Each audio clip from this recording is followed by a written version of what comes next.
Hi, I'm RaeArcade. Welcome to my channel. Last time we were at the Jersey Shore, Sam and Ronnie were having trouble in paradise in their week-long relationship. Jenni was still flirting with Pauly, and Snooki just took a mean right hook to the face. What'll happen next? Take my hand as we find out on this Jersey Shore retrospective.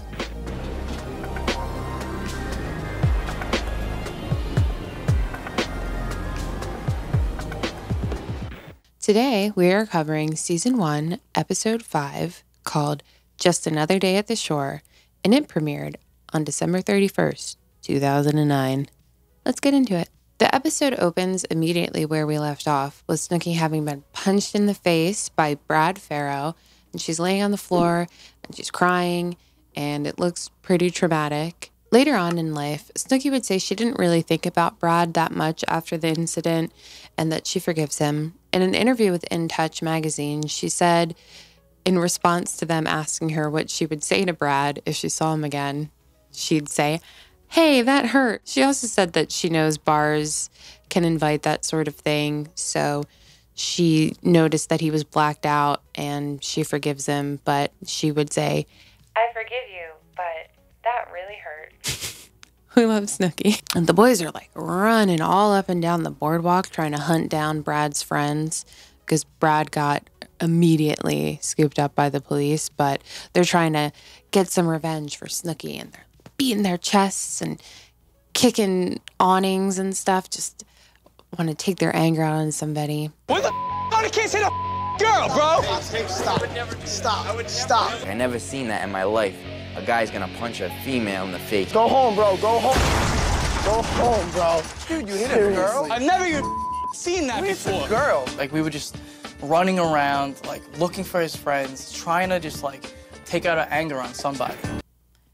But Miike is outside of the bar still trying to pick up chicks. There's a time and a place, Michael. There does start to form a narrative that perhaps Miike is the one who fueled this situation on by buying the frat bros the alcohol. But either way, the whole situation of Snooki getting punched in the face seems to have brought the family together. Because, as we all know, trauma is the ultimate bonder. Snooki ultimately ends up with a cut in her mouth and a bit of a swollen lip, and she has some trouble eating and drinking for the next couple of days. But besides psychological trauma and a little bit of a mouth injury, she's fine. Ronnie's parents come to visit. Ronnie's mom is super annoying. She's just a complainer. Later on in the seasons, she starts drunk dialing the house. I think she might have had a bit of an alcohol problem. Something crazy going on behind the scenes with her later on, but here she's mostly just annoying. Sammi is taking forever to get ready, and she said her #1 priority when meeting Ronnie's parents is that she wants them to think she's pretty. She wants them to think that she is pretty.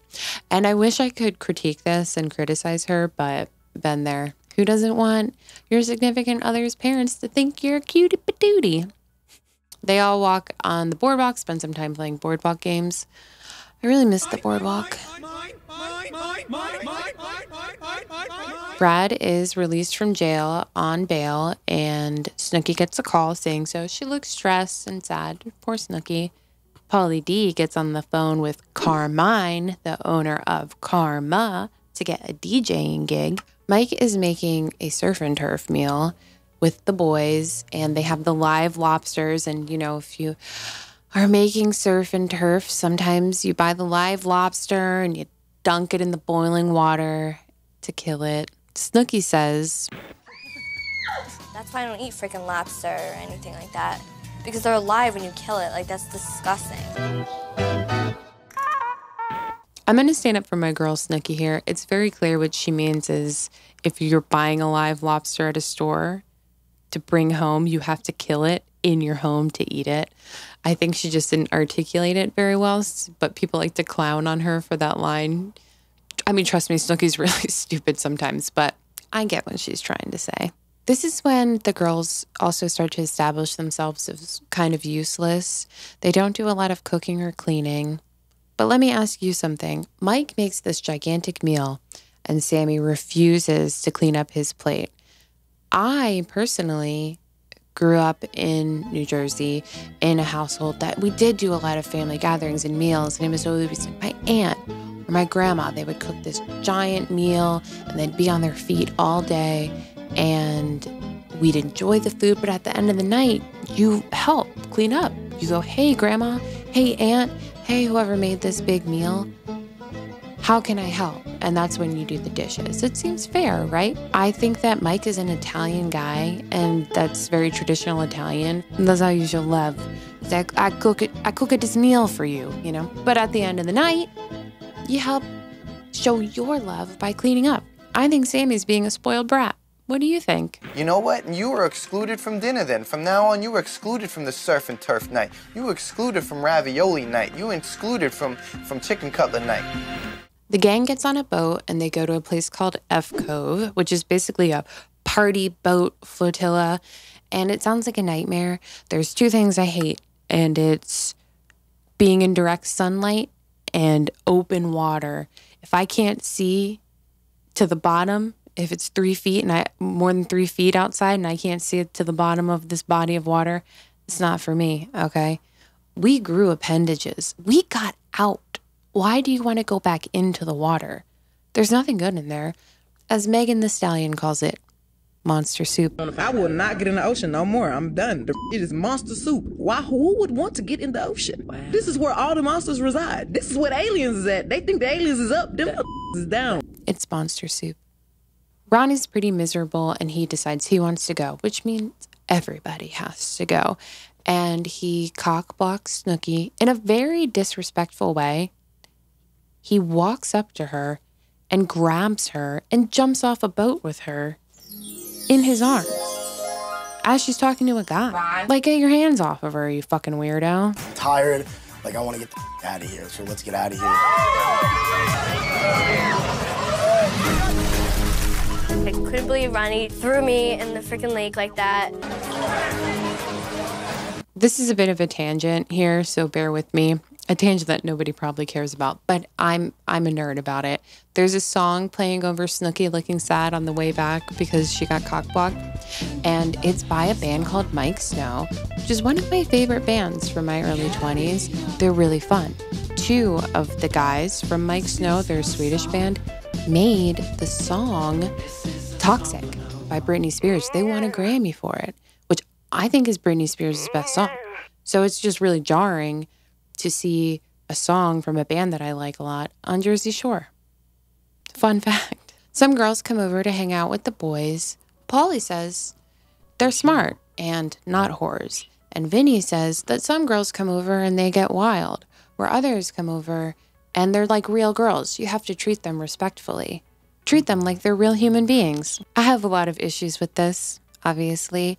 These motherfuckers should be grateful that anyone would give them the privilege of sleeping with them. They are chodes. They're little chodes who are only wanting to pump and dump. I doubt that they care about their sexual partner's needs or pleasure. I doubt it. So any woman who allows these little nerds to enter them, they should be grateful for. They should be kissing the ground that they walk on, okay? They should respect all women, but these gentlemen should respect these women who lower themselves to have sex with them. Disgusting. Also, Mike's girl in this scene looks a lot like Sammi. Her name is Stephanie. She looks just like Sammi. Am I wrong? I feel like she does. They leave, and Mike's girl, Stephanie, tells him that she's heard some rumors that the situation and Pauly D are out here trying to sleep with everyone. And Miike tells Pauly this, and they're acting like this is so cool. What a great reputation to have. It's not. That's not a good reputation to have. That, if I heard that, I'd be like, Miike, the situation of Pauly D or himboing it up all over town, I'm not going to let them come near me with a 10-foot pole. At the club that night, somebody calls Snooki fat, and Jenni immediately jumps into action. She throws her drink in the girl's face. She grabs her hair and she's whacking on her.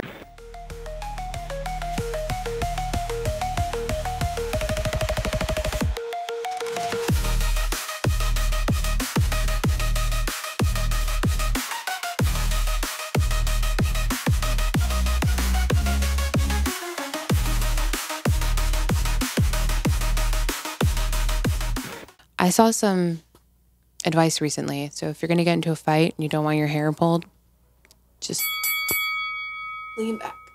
Lean back. Don't let him come with an arm's reach. Lean back.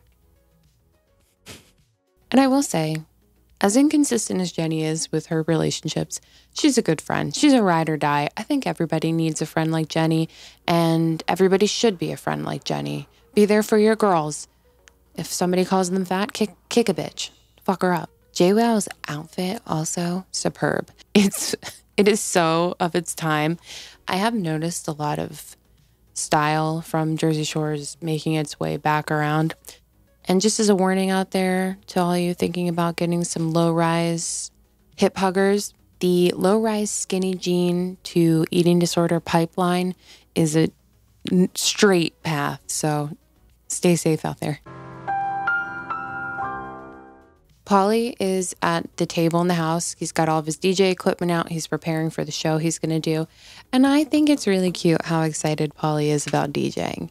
I get excited when somebody else is excited about something that they're excited about. That smell, the kind of smelly smell. The smelly smell that smells. So that night at the club, Pauly does his DJ set. Sam and Ronnie bail, and the roommates are starting to notice that they're separating themselves a little bit from the group. Vinny finally gets some screen time. He unknowingly steals a hot cougar away from the owner of the Shore store. Vinny's boss and the owner of the Shore house, Danny, had been on a date with her that night, and Vinny steals her. That's dinner tonight, and You who? You Danny? me and Sammi. The two of you? Oh my God! You're saying like how hot I was. Holy, I took the boss's girl. And that wraps up Season 1, Episode 5 of The Jersey Shore. What will happen next? Will Vinny get in trouble with the boss? Will Sammi and Ronnie continue to isolate themselves from the group? We'll find out next time. Until then, stay crazy, stay wild. Bye.